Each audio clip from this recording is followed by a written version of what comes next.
एक खेल रचा जा रहा है और इस खेल में देश को उलझाने का प्रयास है। लेकिन स्थिति है जिसको आरएसएस और मुकम्मल तौर पे आगे बढ़ाना चाहती है, मनोवाद लाना चाहती है जो पेशवाओं का एक था। क्योंकि आपको पता होना चाहिए आरएसएस पेशवा के इतिहास रहा है इतिहास ये क्या है असल में, क्यों बीजेपी या क्यों मनोवादी लोग इसका विरोध कर रहे हैं।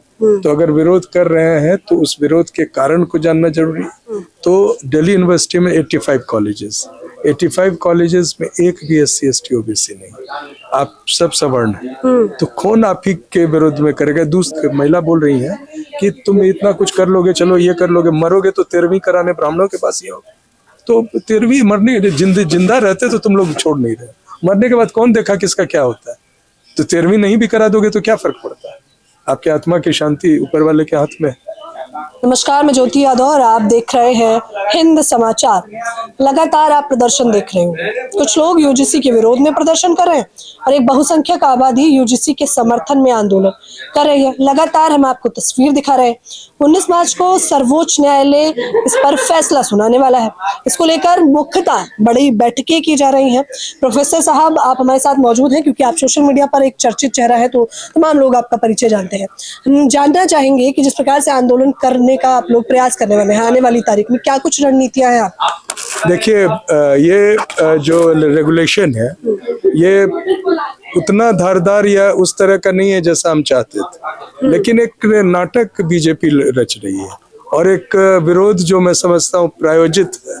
ये बताने का प्रयास है कि नरेंद्र मोदी जी अभी भी ओबीसी के प्रति और उनकी जो एक तरह से प्रतिबद्धता है जो कि सही नहीं है, तो इसको तो एक्सपोज करना होगा और इसकी तैयारी हम कर चुके हैं। तो इसके लिए 2 चरण में हमने सोचा है। पहला तो एक एकेडमिक तौर पर शिक्षित करने के लिए अपने साथियों को, अपने ओबीसी समाज को खास तौर से, कि ये क्या है असल में, क्यों बीजेपी या क्यों मनोवादी लोग इसका विरोध कर रहे हैं। तो अगर विरोध कर रहे हैं तो उस विरोध के कारण को जानना जरूरी है और तभी हम उसका मुकाबला कर पाएंगे।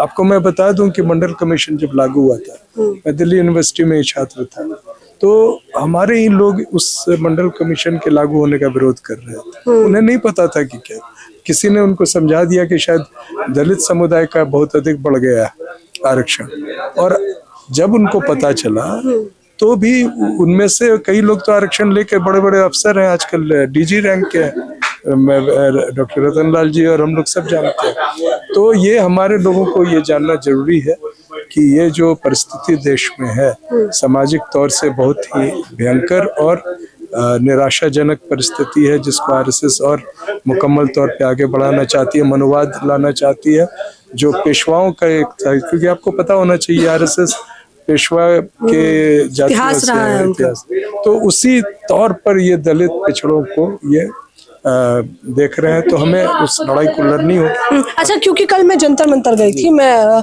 ब्राह्मण तबके का आंदोलन चल रहा था, यूजीसी समर्थन में नहीं बल्कि विरोध में। वो कह रहे थे ये हमारे लिए घातक है और जेएनयू में मुख्यतः उनका ये सवाल था कि ब्राह्मणवाद के नारे कैसे लगाए किसी ने भी। देखिए, ये कैसे घातक है, अभी तुरंत आप सुने कि जो पढ़ेंगे head of the institution is also the head of the committee.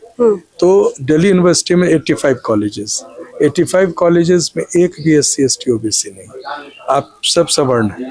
तो कौन आप ही के विरोध में करेगा। दूसरा, अगर खुद प्रिंसिपल के विरुद्ध शिकायत हो और वो खुद ही बताएगा कि ये शिकायत जातीय उत्पीड़न में आता है कि नहीं, कमिटी जब भी आप जाएंगे, जैसे विशाखा गाइडलाइंस में महिलाओं के प्रति IIC या इंटरनल कमिटी बनाने का प्रावधान है, इसमें ये कह रहा है कि ये कमिटी ही तय करेगी। जबकि थोराट साहब ने 21 पॉइंटर्स दिए थे कि ऐसी बात अगर आम छात्र या प्रोफेसर्स के साथ होती है तो उसको जातीय उत्पीड़न माना जाए। अब प्रिंसिपल बोलेंगे नहीं, आपको कोई जाति नाम से बुला लिया तो नहीं है वो, आप क्या कर लेंगे। आप कोर्ट जाएंगे, उन्होंने कहा कमेटी ने तो नहीं माना। तो ये एक खेल रचा जा रहा है और इस खेल में देश को उलझाने का प्रयास है। लेकिन साथ साथ ये अच्छी बात है कि ओबीसी समाज सजग हो, समझें कि सिर्फ ये रेगुलेशन नहीं, शिक्षा ही दांव पर है। उनके लिए जो फीस होना चाहिए बढ़ गई है, उनके बच्चे नहीं पढ़ पाएंगे, सरकारी संस्थानें बंद हो रही हैं, और आप AI समिट में देखें कि किस तरह से प्राइवेट यूनिवर्सिटीज के जो अक्षम लोग हैं वो भी कितने कॉन्फिडेंस के साथ अपनी बात रखते हैं। और वो महिला जो थी वो बार बार उनको जब पता भी चल गया, उनके साथ आप लोग बाइट चला रही हैं कि वो पहले क्या बोली है और बड़ी आसानी से बोलती है कि और 9 में भी माई सेक्स। अब ये इस तरह का की बातें वही कर सकते हैं जो जानते हैं कि हमारा जन्मजात अधिकार है बड़े पदों पर रहना और यहाँ रहना। यही दलित कोई कह देता तो या पिछड़ा कह देता। अच्छा, वो कह रहे हैं आप लोगों के हिसाब से, आखिरी सवाल भी है मेरा आपसे, कि आप लोगों के हिसाब से ब्राह्मणवाद क्या है? ब्राह्मणवाद मुर्दाबाद क्यों कहते हैं आप लोग? बिल्कुल, मैं अभी आपको कहा, ब्राह्मण एक समाज है, खुश हो, हमें कोई एतराज नहीं है, लेकिन ब्राह्मणवाद एक व्यवस्था है। उस व्यवस्था में एक तरह से स्टेप में बनाया गया है। शरद यादव कहते थे नीचे काटो ऊपर चाटो, यानी ऊपर चरण चाटो और नीचे में जो व्यक्ति है उसको काटो। ये व्यवस्था इतना भयावह है कि जिसमें हमारे समाज के सबसे नीचे तबके को सबसे अधिक परेशानी है। जो बीच में है ओबीसी कभी कभी अपने आप को क्षत्रिय मानते हैं, क्षत्रिय थे भी, कई जगह उन्होंने शासन किया, लेकिन अभी जो सर्टिफिकेट आप खुद को नहीं देते हैं, आपको ब्राह्मण देता है। और आपको एक बाइट में सुना दूंगा, एक महिला बोल रही है कि तुम इतना कुछ कर लोगे, चलो ये कर लोगे, मरोगे तो 13वीं कराने ब्राह्मणों के पास ही हो। तो 13वीं मरने जिंदा रहते तो तुम लोग छोड़ नहीं रहे, मरने के बाद कौन देखा किसका क्या होता है। तो 13वीं नहीं भी करा दोगे तो क्या फर्क पड़ता है, आपके आत्मा की शांति ऊपर वाले के हाथ में। तो ये स्थिति है और ये कितना भयावह है। आपके माध्यम से मैं बताना चाहूंगा, मैं देश में कई जगह जाना चाहता हूँ, जाते रहता हूँ, कल ही विजयवाड़ा से आया, तो सभी जगह ये परिस्थिति है और इसका विरोध करना दायित्व है हर एक पिछड़े, दलित और अल्पसंख्यक समाज। ये सभी का दायित्व है। हालांकि आप मुख्य तौर पर देख रहे होंगे कि एक तबका छोटी सी आबादी में विरोध सुप्रीम कोर्ट के स्टे ऑर्डर, रेगुलेशन का विरोध नहीं है। हाँ, बिल्कुल बिल्कुल, वो मैं समझ गई। यूजीसी नए नियमों के समर्थन में ही ये बयान है, लेकिन जो स्टे लगाया गया है उस पर चर्चा लगातार तेज